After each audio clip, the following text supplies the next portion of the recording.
Deus de Israel, só Ele é digno de toda a honra e da glória. Grande é o nome do Deus de Israel. Graças a Deus. Deus de Israel, Cristo Jesus.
Espírito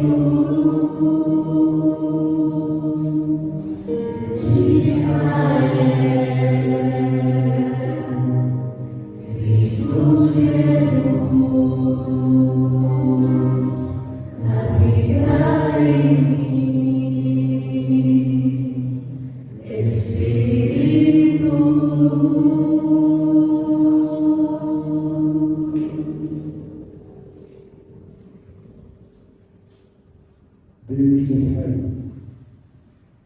Aqui sermão que dá uma olhada para nós. Se estamos aqui, porque o Senhor nos trouxe até aqui. E se chegamos até aqui, porque queremos o retorno. Por isso, ó Deus, molde cada coração, cada mente, a entender a tua palavra nesta noite. Que o teu povo que aqui está, Senhor, possa continuar a te adorar em espírito e liberdade. Que teu Santo Espírito esteja em nossos corações. Que tua permanência esteja todos e pessoas da nossa vida.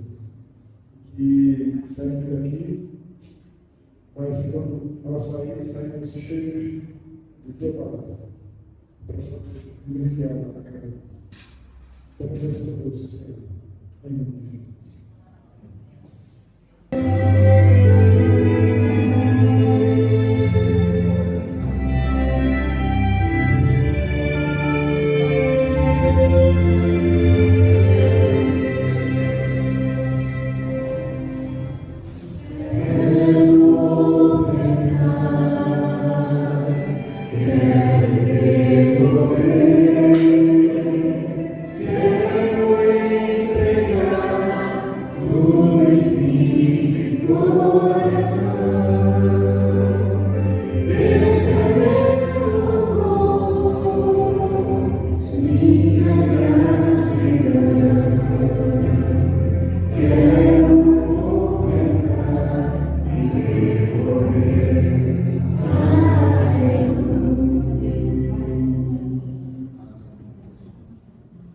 Santo Deus, nosso Pai, está apresentado ao Senhor nossas ofertas como resultado do nosso reconhecimento que o Senhor é o doador das bênçãos.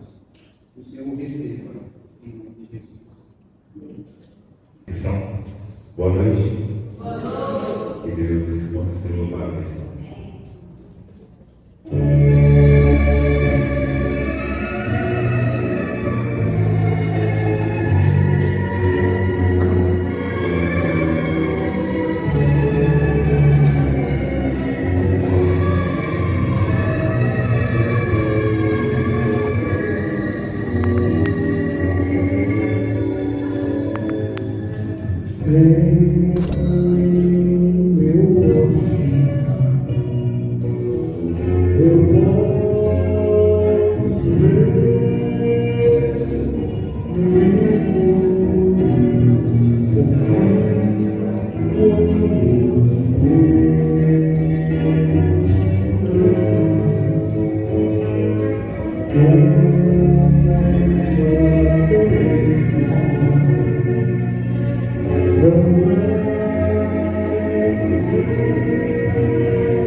venha sentir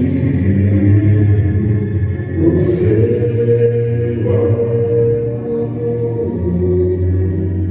e pode me ajudar a te salvar.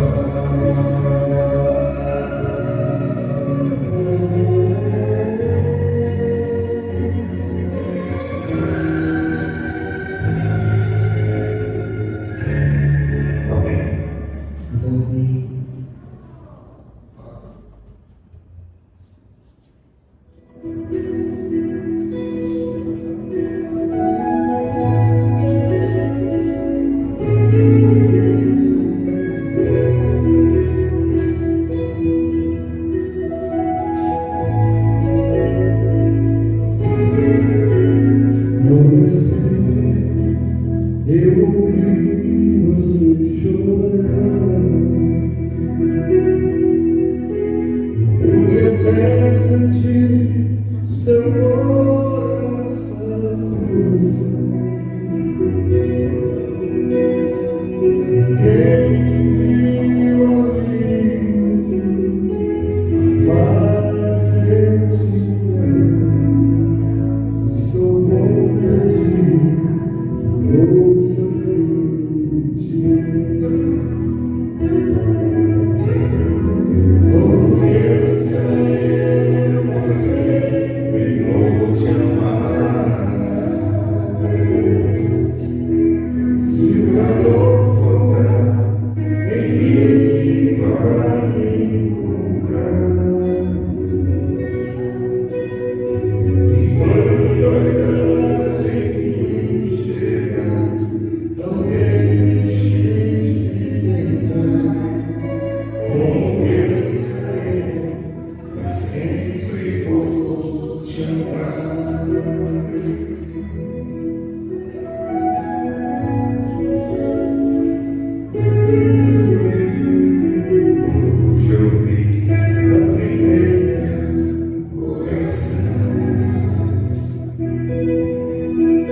Sejam todos bem-vindos.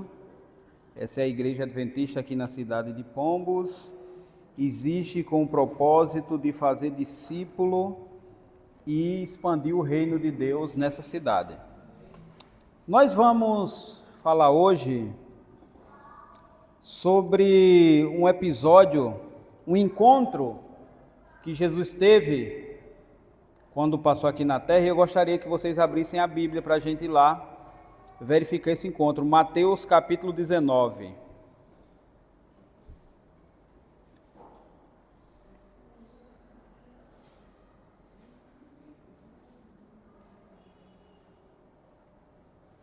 Vamos falar sobre discipulado. Mateus capítulo 19, versos a partir do 16. É uma história muito conhecida, nossa, o jovem rico.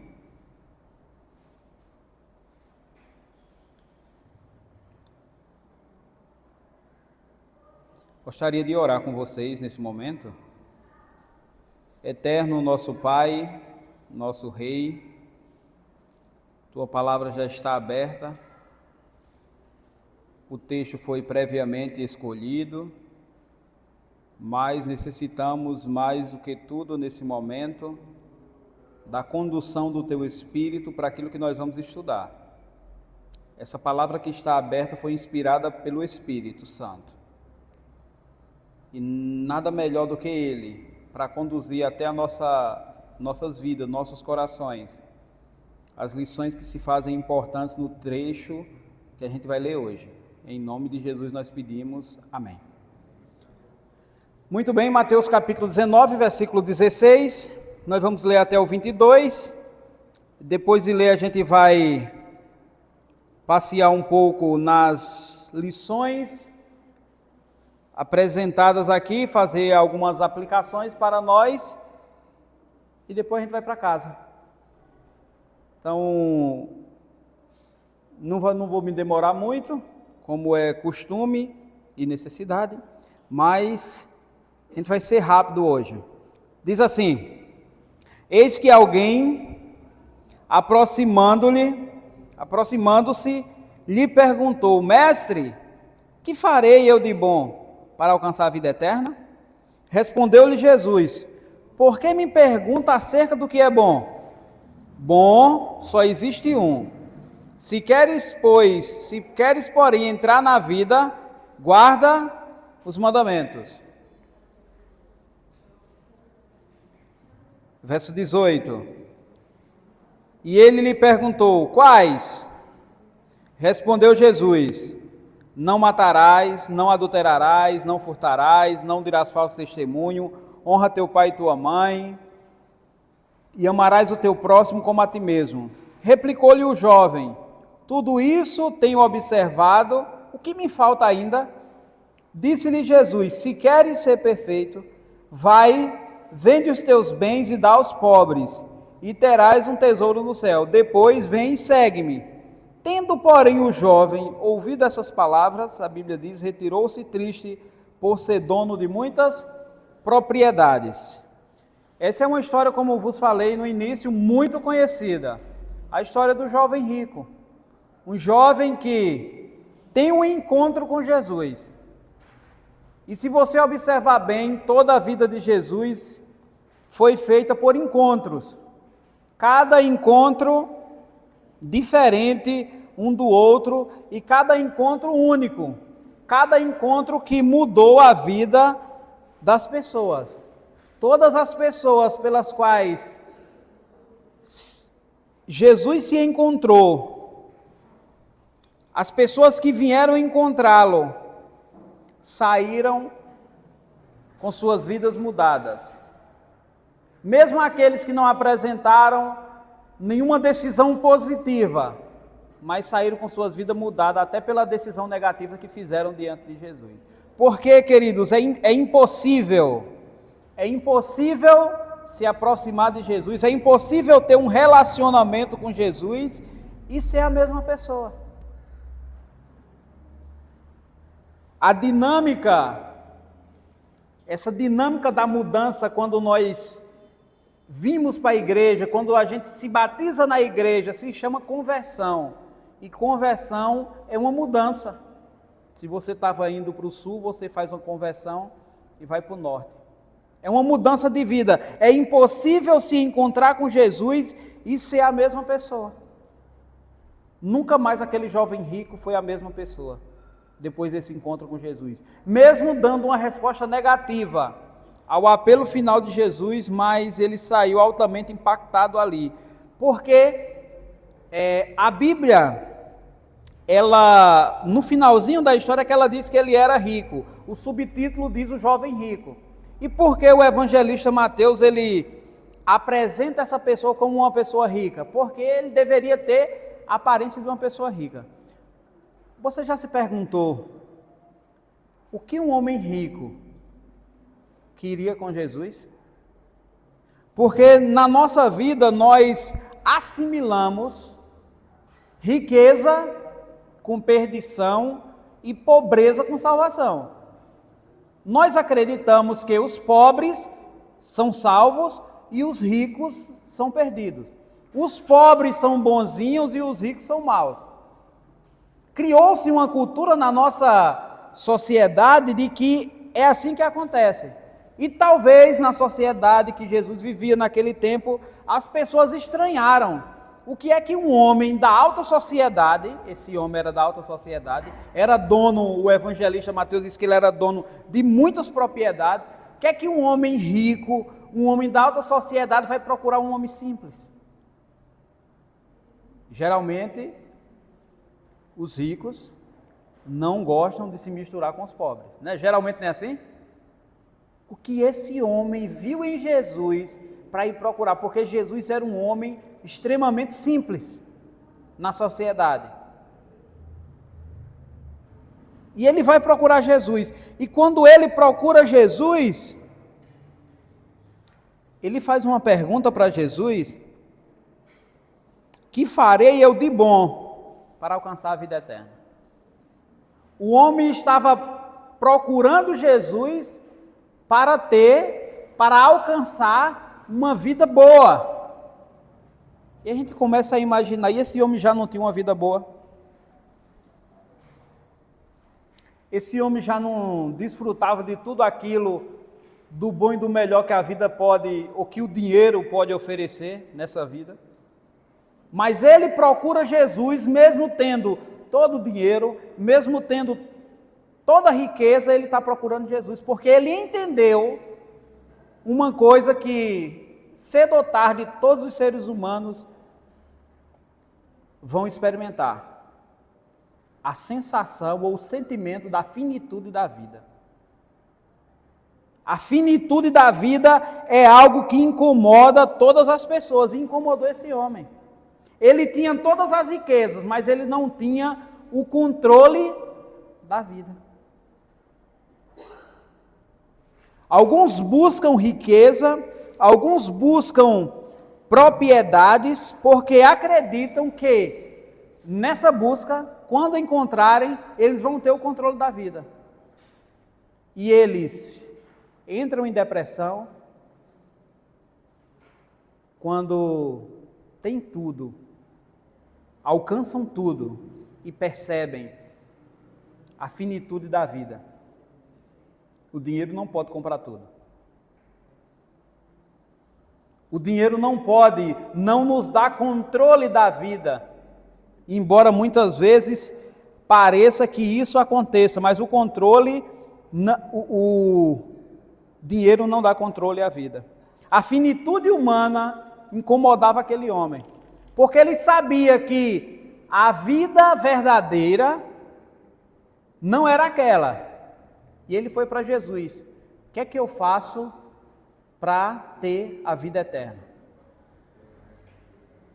De alguma forma aquele homem entendeu que a vida verdadeira não é aquela que ele estava vivendo. Não se trata do primeiro tempo, que é esse que nós estamos vivendo aqui. A vida verdadeira se trata do segundo tempo, que será a eternidade. Aquele tempo é o que vale.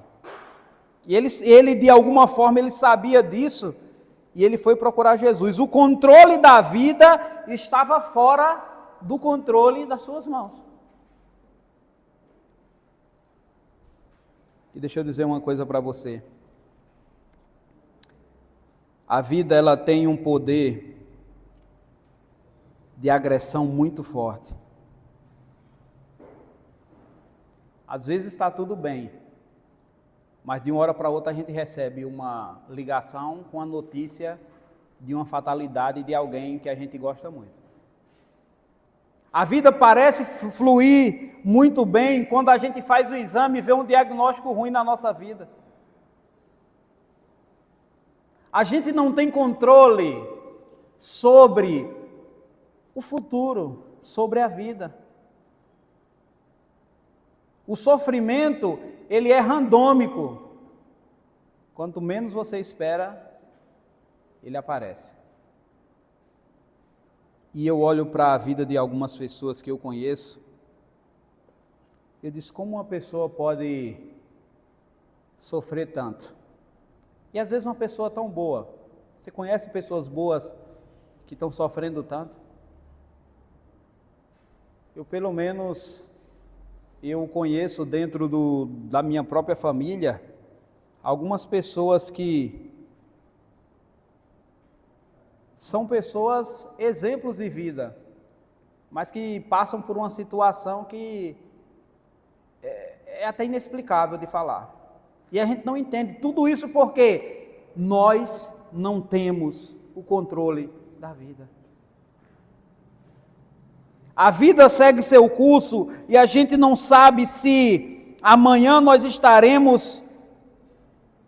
acordaremos.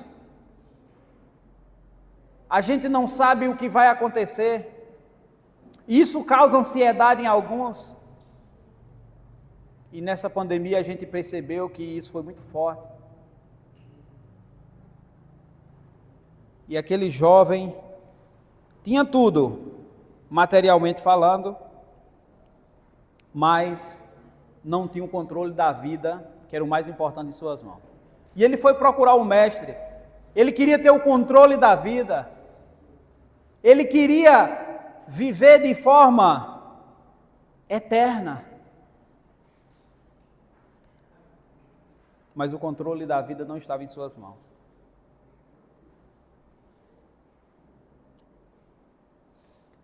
Quando ele faz essa pergunta a Jesus,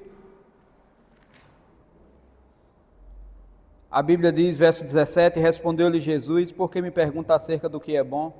Bom só existe um. Se queres entrar na vida, guarda os mandamentos. E Jesus dá uma resposta provocativa para aquele homem, porque aquele homem era religioso, e um bom religioso. Jesus diz, quer ter uma vida boa nessa terra? Guarda os mandamentos.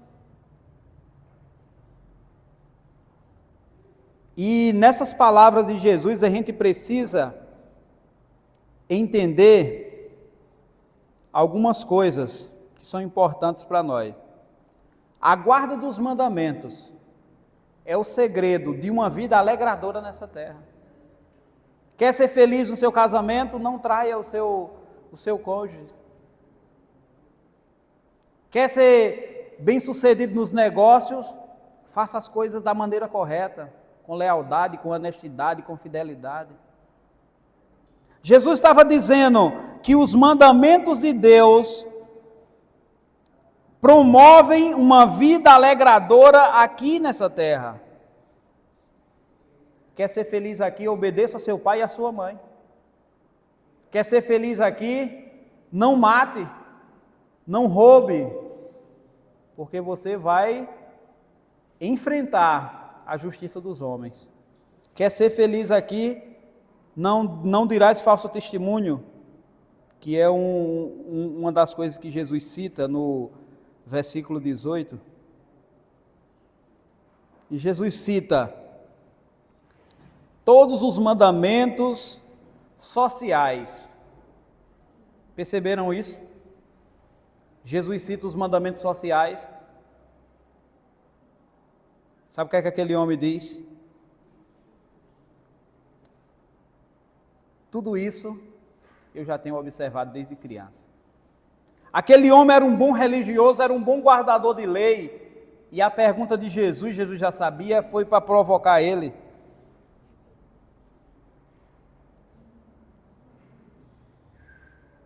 Ele já fazia tudo certinho. Mas ele achava que ainda estava faltando alguma coisa. E realmente estava faltando alguma coisa.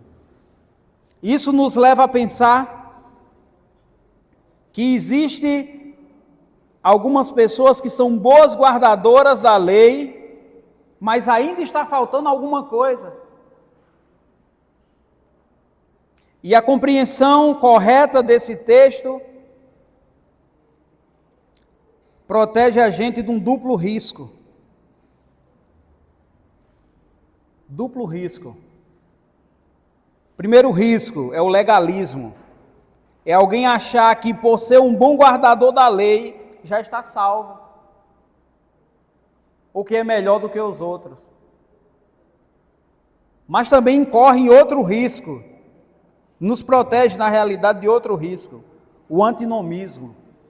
O antinomismo é aqueles que acham que a lei não serve para nada no processo da salvação. E Deus justamente usa a lei no processo de santificação para a educação moral de seus filhos. A lei, ela continua sendo válida. Há muitas pessoas que desprezam o valor ou a autenticidade ou a validade da lei para os nossos dias. E quando Jesus diz, quer ter uma vida alegradora nessa terra, guarda os mandamentos, Jesus está dizendo para ele que a lei é o caminho pelo qual Deus vai usar para que ele tenha uma vida alegradora nessa terra. Existem alguns que acreditam, existem até alguns que começam a dizer, não, dos 10 mandamentos eu vou obedecer só esse aqui que é mais fácil. Mas Jesus está mostrando para aquele jovem rico, e ele mostra para nós, que a lei não salva, mas sem ela nós estamos desprovidos da direção da salvação. Ela é necessária para a educação moral do seu povo na santificação. Sem a lei, não há processo de santificação na nossa vida, porque Deus usa a lei para o processo de santificação. O salmista já dizia que a lei é eterna.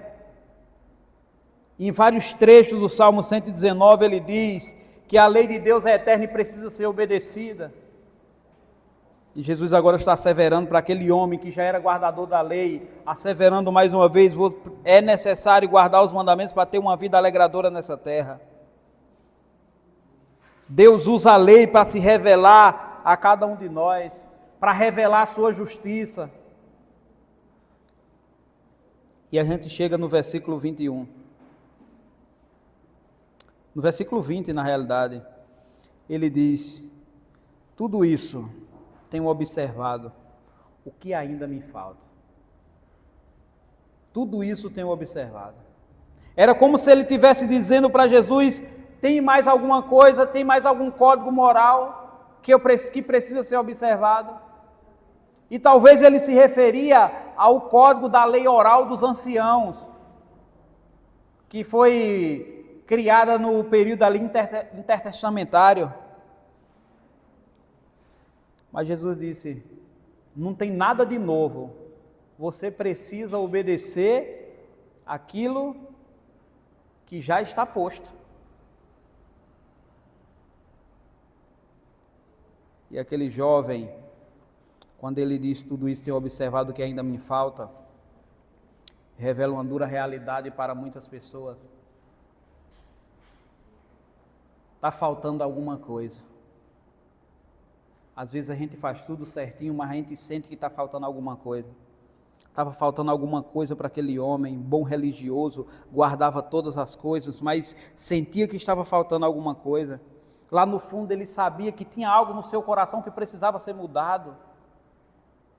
Tinha algo no seu coração que ainda precisava ser tratado. E ele vai procurar Jesus para isso. Jesus responde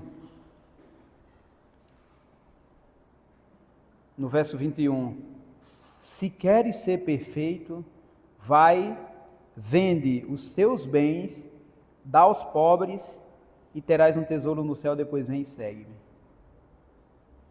E depois de Jesus provocá-lo, de Jesus catucar o seu coração para que ele revele o que realmente ele queria, Jesus vai e diz: tem uma coisa ainda. O que poderia ser mais elevado do que guardar os mandamentos de Deus que aquele homem já tinha guardado? Jesus disse: tem mais uma coisa. Ainda existe uma coisa que precisa.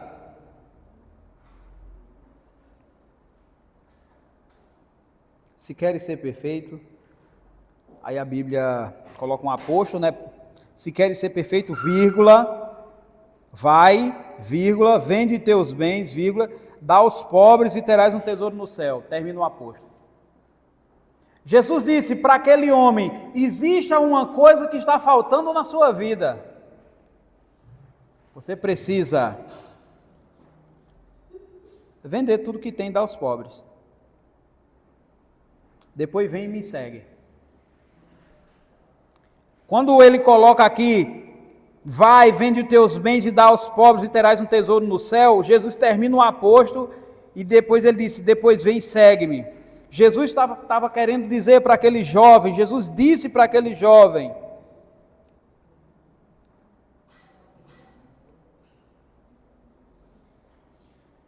que tinha uma coisa na vida daquele jovem que precisava ser mudada. O coração daquele jovem estava sendo ocupado por riquezas. As riquezas consumiam o coração daquele homem, guardava todos os mandamentos, fazia tudo certinho, mas o coração, o trono que seria do Messias, estava ocupado com as riquezas. E é bom a gente entender o que Jesus está dizendo aqui, porque isso não é um mandamento universal. Quando Jesus diz: vai, vende teus bens e dá aos pobres, Jesus não está fazendo disso um mandamento. Jesus está dizendo que para o problema daquele homem específico, a solução seria essa. E por que eu estou dizendo isso? É porque esse remédio era para aquele homem. Jesus se encontra com outras pessoas e Jesus dá outro remédio. Você vai para Lucas 19, a gente não vai ver isso. E Jesus se encontra com um homem rico, outro homem rico, Zaqueu. E qual é o remédio para Zaqueu? Outra coisa.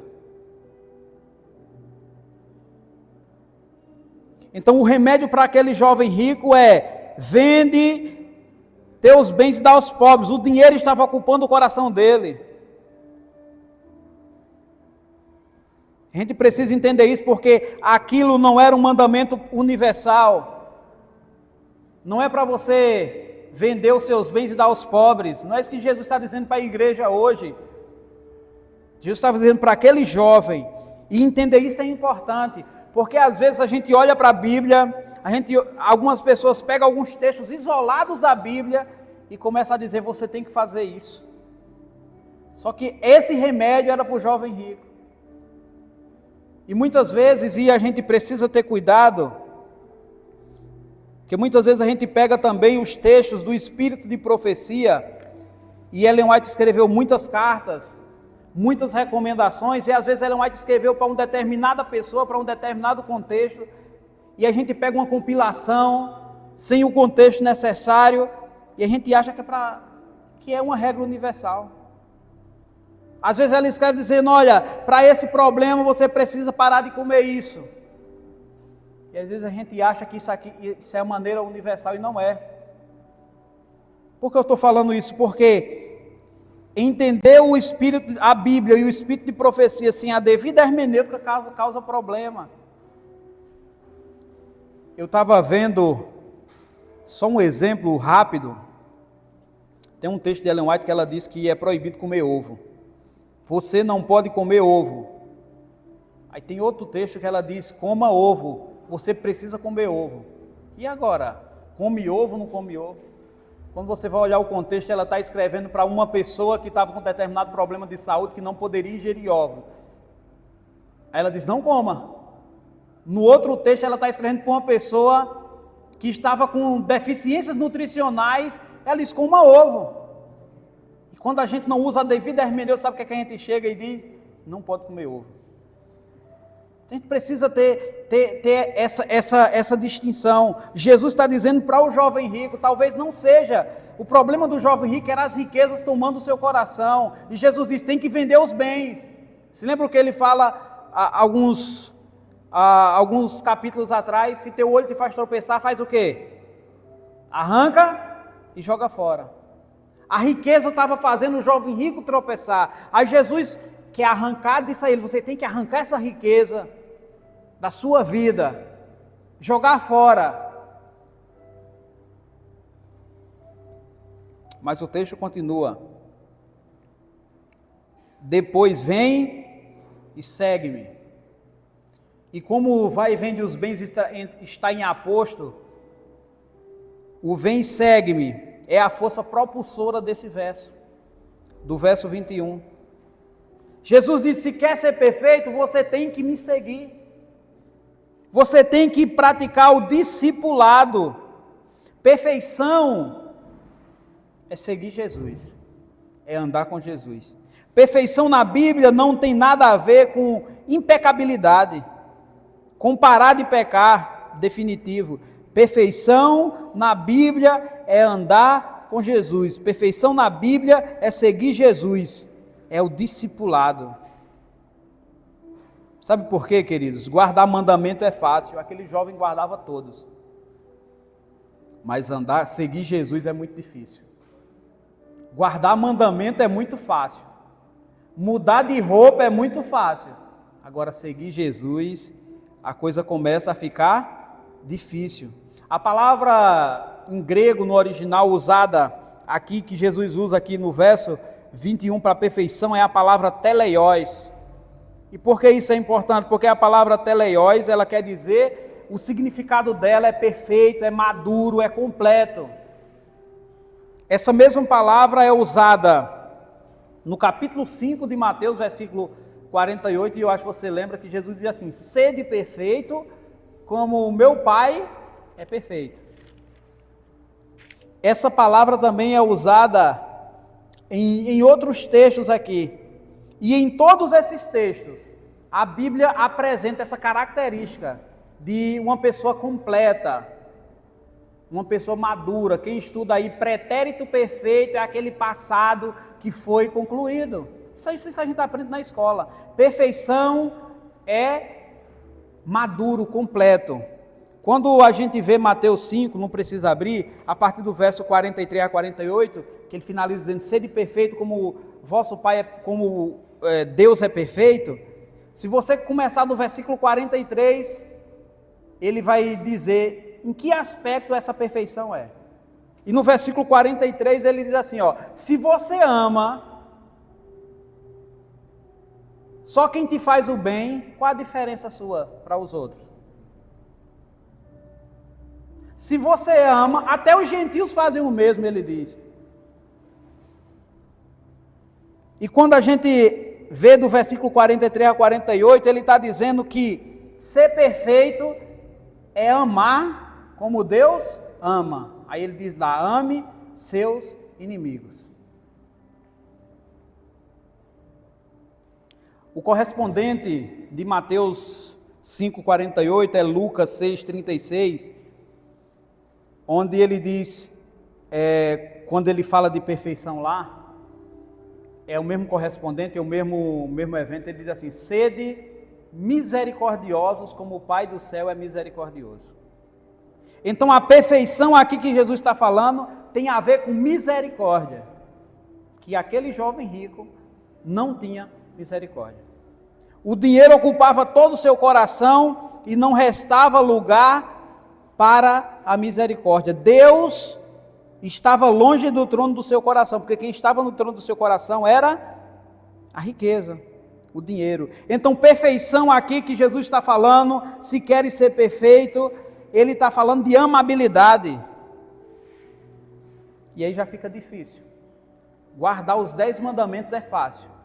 Agora, guardar esse mandamento aqui que Jesus está dizendo já fica difícil. Porque amar minha esposa que eu convivo todo dia é fácil. Meus irmãos, minha família, amar o povo aqui da igreja. Mas amar os inimigos. Aquela pessoa que te faz mal. Aquela pessoa que quer te derrubar lá na empresa. Que fica atrapalhando a tua promoção, que fica atrapalhando a tua vida. Perfeição tem a ver com amabilidade. É amar como Deus ama.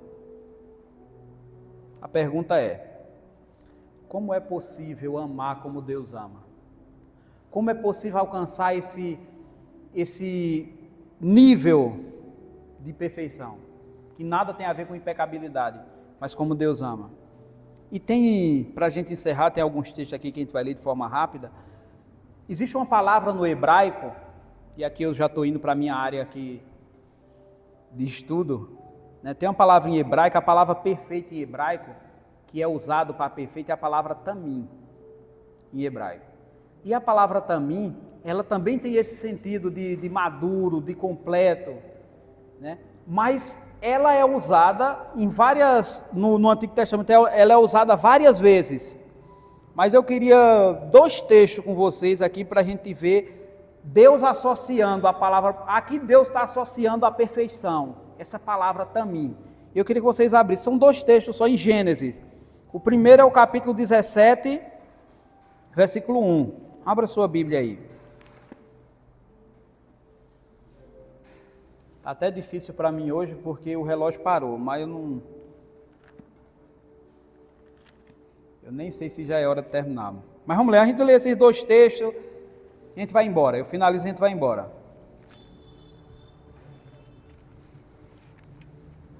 Gênesis capítulo 17, versículo 1. Diz assim, ó. Encontrou? Diz assim, ó. Quando atingiu Abrão a idade de 99 anos, apareceu quem a ele? O Senhor, e disse-lhe: eu sou o Senhor Deus Todo-Poderoso, anda na minha presença e o quê? A palavra que aparece aqui é a palavra tamim. Tem vários textos, eu quero só ler mais um com vocês. Gênesis 6, volta aí um pouquinho, capítulo 6, versículo 9.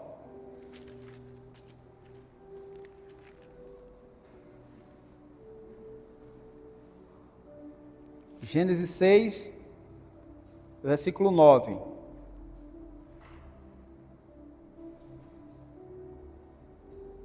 Eis a história de Noé. Noé era um homem justo, e essa palavra justa aqui em hebraico é tamim, que é o mesmo usado para perfeição, e íntegro entre seus contemporâneos. Noé fazia o quê? Noé andava com Deus. Quando Deus associa a palavra tamim, perfeição, correspondente da palavra teleios, perfeição no grego, ele está falando de uma caminhada. Então, caminhada é andar com Deus, é seguir a Jesus, é participar do plano de discipulado de Jesus, é ser um discípulo de Jesus. Quando Jesus olha para aquele homem, Jesus está dizendo para ele: você tem tudo, você guarda mandamento, mas tem uma coisinha, você ainda não me segue. Aquele homem fazia tudo o que a religião ensinava que fizesse, mas estava faltando uma coisa, era seguir Jesus, era andar com Deus. E esse é o chamado de Deus para cada um de nós. O principal chamado de Deus é que nós estejamos dispostos a andar com Ele, dispostos a sermos discípulos dEle. Sabe o que é que aquele homem responde? Versículo 22. Tendo, porém, o jovem ouvido essas palavras, retirou-se triste, por ser dono de muitas propriedades. Ficou vívido, ficou sabido para todas as pessoas qual era o problema que faltava na vida daquele homem. Ele fazia tudo certinho, mas ele não seguia Jesus. O dinheiro, os bens ocupavam o seu coração. Ele disse: eu vou me embora, já estou bem guardando os mandamentos. Nós precisamos ser discípulos. Nós precisamos andar com Deus. Nós precisamos que o Evangelho de Jesus, ele entre na nossa vida e mude nossa vida. É muito fácil hoje aparentar cristianismo na fala, na música, na roupa, em tudo. Mas aqui está o que precisamos: andar com Deus, sermos discípulos de Jesus. A gente precisa disso aqui. O Evangelho precisa entrar na nossa vida, precisa transformar a nossa vida. Que Evangelho é esse que está sendo pregado nesse mundo, que o Evangelho nunca foi popular, mas parece que o Evangelho está tão popular hoje? Não é o Evangelho eterno que deve ser pregado. Porque que Evangelho é esse que muda as nossas roupas, mas não muda o coração? Que Evangelho é esse que faz a gente ser bons guardadores de normas e condutas, mas não muda o que precisa ser mudado? Que Evangelho é esse que esse jovem rico tinha? Guardava todas as leis, era impecável, ninguém viu uma falta contra ele, mas o problema estava no coração, ele não andava verdadeiramente com Deus. Nessa noite, Deus nos convida e nos provoca, através desse relato, a nós examinarmos a nós mesmos. Estamos sendo discípulos do Mestre? Estamos andando com Deus? Porque no final de tudo, o verdadeiro poder e a verdadeira mudança vem de uma vida com Deus. Que Deus nos abençoe. Vamos ficar em pé? Vamos cantar uma música. Renova-me.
Pai,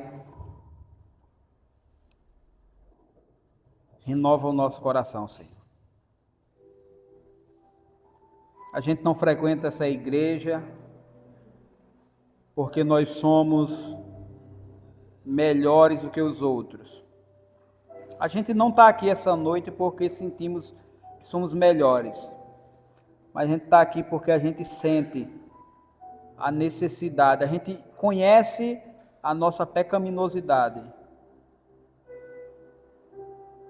E nós sentimos a necessidade de estar aqui para que haja cura no nosso coração.